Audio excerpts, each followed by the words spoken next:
আসসালামু আলাইকুম। দীর্ঘ 4.5 মাস অপেক্ষা করার পর ফাইনালি আজকে আমি এই লাউয়ের বীজ সংরক্ষণ করব।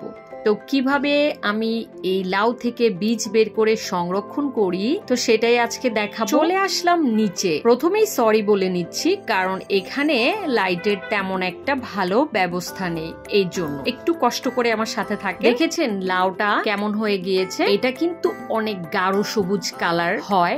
এখন দীর্ঘদিন এটা গাছে ছিল, আর যখন গাছ থেকে এটা হারভেস্ট করেছি তারপর 15 দিনের ওপরে আমি এমনি রোদে রেখে দিয়েছিলাম, আর তারপর আজকে এটা কেটে দেখাচ্ছি আপনাদেরকে কেমন হয়। ছুরিটা একদম ভেতরে ঢোকানো যাচ্ছে না, এতটা শক্ত, আমার খুব কষ্ট হয়েছে। তবে এই ছুরিটা কিন্তু অনেক ধারালো, খুব সহজেই হাত কেটে যায়। সাবধানে এই লাউটা কেটে নিচ্ছি আমি, এবং ফাইনালি কেটে ফেলতে পেরেছি। দেখুন বীজগুলো কত সুন্দর হয়েছে, একদম পারফেক্ট।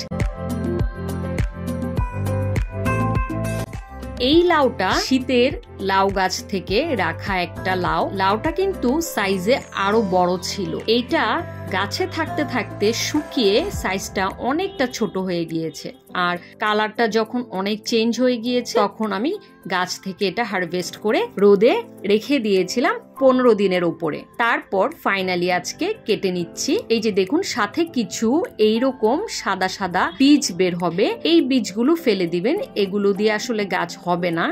পরিপক্ক যে বীজগুলো আছে অনেকটা গাঢ় কালার হয়ে গিয়েছে, এই বীজগুলোই আমাদের কাজে আসবে। এখন আমি বীজগুলো বের করার জন্য লাউটাকে 4 টুকরো করে নিব। বীজ বের করতে করতে আপনাদেরকে বলে দিচ্ছি কিভাবে আপনারা বীজ তৈরি করার জন্য লাউ নির্বাচন করবেন। গাছের যেই লাউটা সবচেয়ে বেশি ভালো হবে, বড় হবে, সেই লাউটা আপনারা সিলেক্ট করবেন। মোটামুটি 4 মাস বা তার চেয়ে 2-1 সপ্তাহ বেশিও লাগতে পারে, এইরকম সময় গাছে রেখে দিবেন। গাছটা একদম শুকিয়ে মরে যাবে, তারপর লাউ হারভেস্ট করবেন। লাউ হারভেস্ট করার পর আরো 2 সপ্তাহের মতো রোদে রেখে দিবেন। তারপরে পেয়ে যাবেন এমন সুন্দর আর উন্নত মানের বীজ। এই বীজ কিন্তু একটাও নষ্ট হবে না, 100% জার্মিনেশন রেট থাকবে এই বীজের। দেখুন এই একটা লাউ থেকে প্রায় 350-র উপর বীজ পেয়ে গেলাম।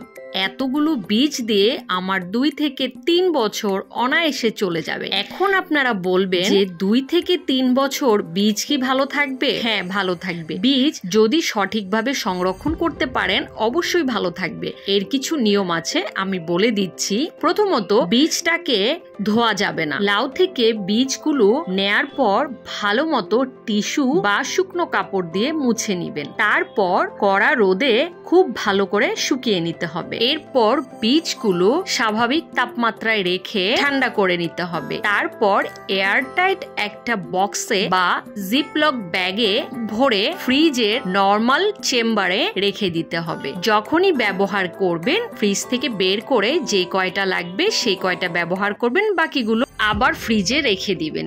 এইভাবে 2 থেকে 3 বছর অনায়াসে ব্যবহার করতে পারবেন।